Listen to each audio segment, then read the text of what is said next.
So there are many things that make up a great footballer, and there are many actions you need to take to become a great footballer. For example, working on your speed, working on your agility, and then also in the gym, well, lifting weights, working on your strength, whether that's your lower body, your core, or your upper body. However, you need to always remember as a footballer that football is a sport where skills pay the bills. This means the most important aspect of your training, the aspect that you need to prioritize the most, is your technical skills, whether that's the basic skills like your first touch, scanning over your shoulder, your dribbling ability, and also the position specific technicals, whether that's you're a fullback and you really want to emphasize on your crossing and your 1v1 defending, whether it's you're a striker and you really want to emphasize shots outside the box. But those are the two most important things that you need to consider as a footballer. Literally your technicals, the basic fundamental technicals, but also the position specific technicals. The reason I say this is because many footballers, including myself as well in the past, get sidetracked on trying to improve their fitness. So they go on long runs, they go on 5k runs, 10k runs, they do this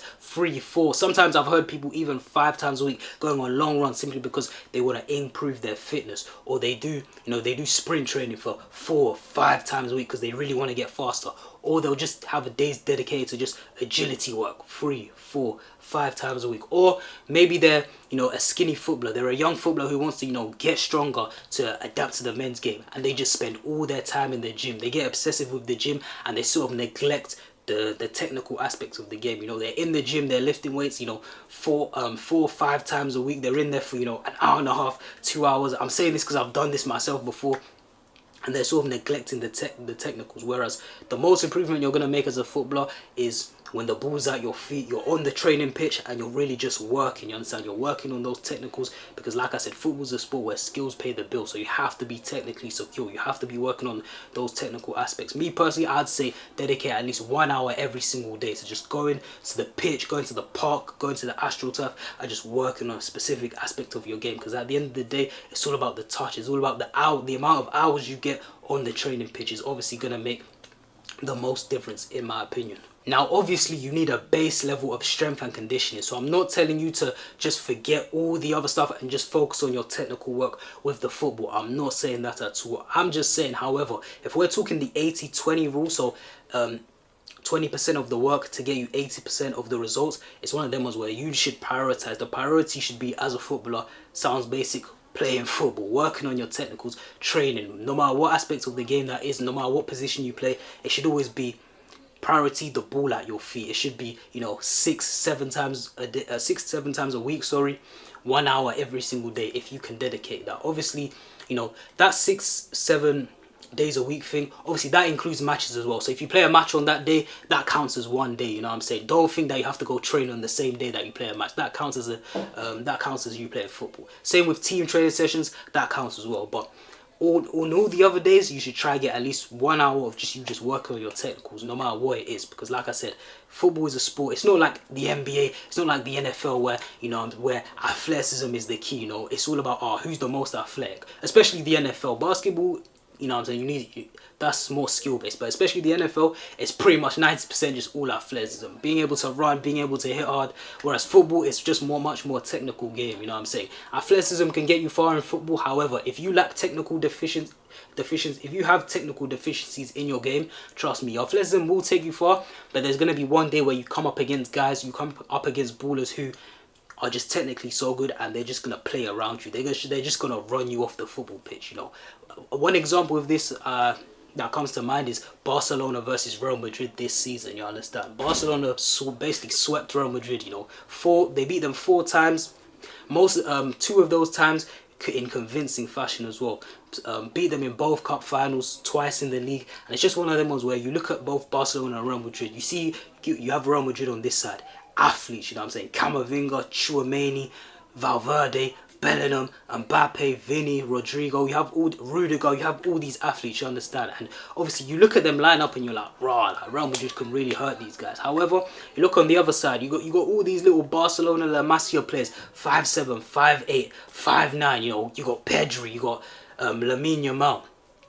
Who else? You got Marc Casado for Barcelona, De Jong, Gavi, all these guys. Even Kubasi at the back isn't the most physically dominant player, you understand? Obviously you got guys like Balde as well. You got all these Danny Olmo, all these technical ballers, you know what I'm saying? All these technical ballers, and then when you put them all together and you come up against, you know, a team like Real Madrid who have athletes but maybe not the most technically secure guys, in particular, you know, guys like Valverde, guys like Bellingham, even Mbappe and Vini sometimes can be a little bit wasteful with the football. Once you come up against guys, real technicians, real technical ballers, that's when you're eventually going to get shown levels. Like, you look at a guy like Pedri. Pedri was just running in pretty much all the classicals. Pedri was pretty much just running the game. Him and De Jong just sort of running the game. You know, you hear all the talk about, you know, guys like Valverde and Bellingham, but ultimately when you come up against, you know, proper technicians like Olmo, De Jong, Pedri, you get played off the park. You know what I'm saying? I've been hearing the Pedri and Bellingham debates. Those debates are settled. You understand? Guys like Pedri, guys like Vitinha. Vitinha's another one. You know, PSG are another team as well. Proper technicians, guys like Pedri, guys like Vitinha. When you these guys, they're on another level technically, you understand? And like I said, skills pay the bills. Skills pay the bills ultimately, you understand? It's always about the most technically efficient players. Even think about the old Barcelona teams, Pep's Barcelona teams. All of those guys, apart from probably PK, were probably under 5'10", you understand? Under 5'10", weren't the biggest guys, but they just knew how to keep the ball. Obviously, Busquets was like 6'1", 6'2", but he weighed about 50 kg, you know what I'm saying? Busquets weighed about 50 kg, but it didn't matter. These guys would keep the ball for fun. These guys knew how to time, knew how to pass you to death, and then bang, score a goal. Just see the space, see the gaps, play between the lines, and these guys knew how to penetrate and attack, and that's why they were the best team in the world, you know what I'm saying? So if you're a footballer right now, I know it could be tempted to purely just work on your athleticism. You've probably been told by coaches, or you've probably just sort of recognized it yourself. You're like, oh damn, I'm not quick enough, I'm not fast enough, I'm not strong enough, I'm not athletic enough. And to be fair, I agree, because I was there as well. I was there, you know, 15, 16, thinking to myself, damn, like I need to get stronger, I need to get faster. So I started doing all this, started doing the gym work, started going on the runs, and obviously they helped. However, my thing is, don't neglect the technicals. Don't neglect the technical fundamentals, because ultimately that's the things, that's the separator, you understand? That's the separator.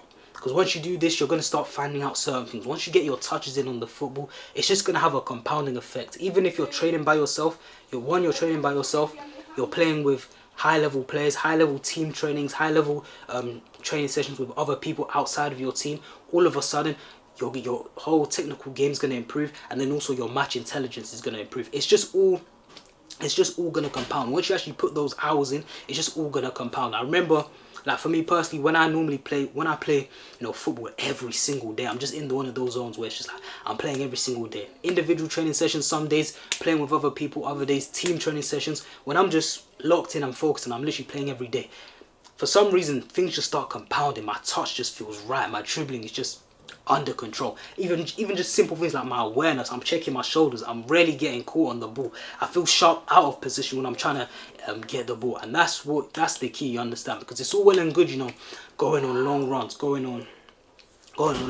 spending time and hours in the gym, you know, lifting weights. However, you need to prioritize game realistic, you know, things on the football pitch, because like I said, you can go on 5k runs, 6k runs. There have been guys who do that, all of those things. However, they get into an 11-a-side game and they're blown out of their arse. They're thinking, yo, this is a different type of fitness. Like certain guys still think about this. Certain guys still think that, yo, if I just do 5ks, if I do 6ks, I'm good. I should be good for the matches. And it's like, nah, bro. For 11-a-side, it's a different type of fitness. When you play like proper high-level 11-a-side games, bro, you wake up the next day and you're sore as hell. That's why you see professional ballers, after the guys who play 90 minutes on the day before, the next day when they're in training, they don't even touch the football. They're just simply just recovering. You see them stretching out. Maybe they'll be on the bike.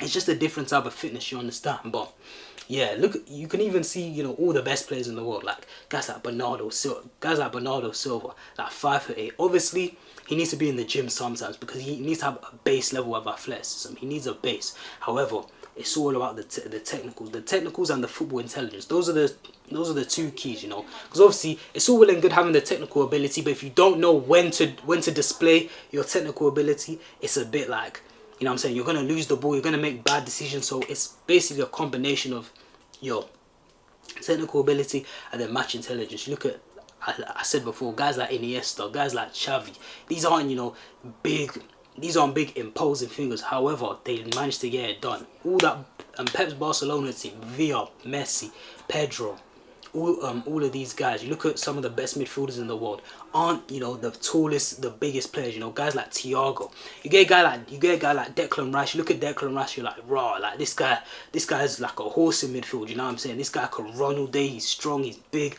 He's all of this. And then Vitinha, João Neves, they're just like, yo, we're just gonna play past these man. You look at Rice and Partey, and you're thinking, yo, Rice and Partey, like big midfielders. You know what I'm saying? But Vitinha, Neves, these guys 5'7", 5'8", they'll just bop, just passing around these guys. And it's just one of them ones where it's like, especially this season, it really occurred to me that, yo, football's always going to be a skill-based sport, you understand? Skills pay the bills. Obviously, you get your outliers where it's like the athleticism carries that certain player, but skills will always pay the bills. The best players in the world will always inevitably be the most technical players in the world. The reason why Lamine Yamal is the best player in the world, or considered the best player in the world this season, is for his technical ability.